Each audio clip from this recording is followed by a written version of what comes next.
அண்மை செய்தியை பார்த்து வருகிறோம். நெல்லை, கன்னியாகுமரி உட்பட 9 மாவட்டங்களில் அடுத்த 3 மணி நேரத்திற்கு மழை பெய்ய வாய்ப்பிருப்பதாக வானிலை ஆய்வு மையம் அறிவிப்பை வெளியிட்டிருக்கிறது.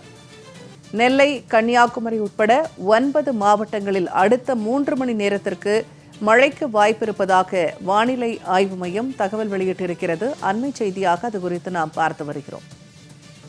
இத்தொடர்பான கூடுதல் தகவல்களை தருகிறார் செய்தியாளர் குணசுந்தரி. குணசுந்தரி, தற்போது 9 மாவட்டங்களில் மழைக்கு வாய்ப்பு இருப்பதாக வானிலை ஆய்வு மையம் தகவல் வெளியிட்டிருக்கிறார்கள். எந்தெந்த மாவட்டங்கள், என்ன எச்சரிக்கை? வணக்கம். தென்னிந்திய பகுதிகளின் மேல் ஒரு வளிமண்டல மேலடுக்கு சுழற்சி நிலவுவதாக சென்னை வானிலை ஆய்வு மையம் நமக்கு தகவல் தெரிவிச்சிருக்காங்க. மேலும் மேற்கு திசை காற்றின் வேக மாறுபாடு காரணமாகவும் மழை பெய்ய வாய்ப்புள்ளதாக, அதுவும் குறிப்பாக 3 மணி நேரத்தில் சில மாவட்டங்களில் மழைக்கு வாய்ப்புள்ளதாக சென்னை வானிலை ஆய்வு மையம் தகவல் தெரிவிச்சிருக்காங்க. அதுல குறிப்பா தென்காசி, விருதுநகர், திருநெல்வேலி மற்றும் கன்னியாகுமரி மாவட்டங்கள்ல ஓரிரு இடங்கள்ல லேசான இடியுடன் கூடிய மிதமான மழைக்கு வாய்ப்பு இருப்பதா தெரிவிச்சிருக்காங்க.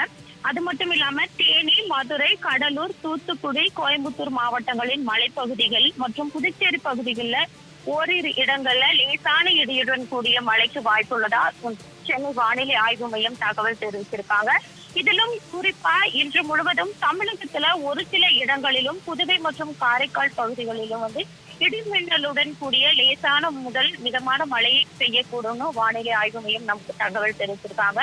குறிப்பா சில இடங்கள்ல பலத்த தரைக்காற்று மணிக்கு 40 முதல் 50 கிலோமீட்டர் வேகத்தில் வீசக்கூடும்னு சொல்லியிருக்காங்க. நீலகிரி மாவட்டம் மற்றும் கோயம்புத்தூர் மாவட்டத்தின மலைப்பகுதியில ஓரிரு இடங்கள்ல கனமழை முதல் மிக கனமழைக்கு வாய்ப்புள்ளதாகவும் தெரிவிச்சிருக்காங்க. இதுல குறிப்பா நம்ம பார்க்கும்போது இன்று நீலகிரி, கோவை ஒரு சில இடங்கள்ல ஆரஞ்சு எச்சரிக்கையும் விடுக்கப்பட்டுள்ளது. குறிப்பா இன்று ஒரு 10 மணி வரைக்கும் இன்னைக்கு மழை இருக்குன்னு கூறப்பட்ட நிலையில சென்னையில வானம் ஓரளவு மேகமூட்டத்துடன் காணப்பட்டு நிலவி வருகிறது.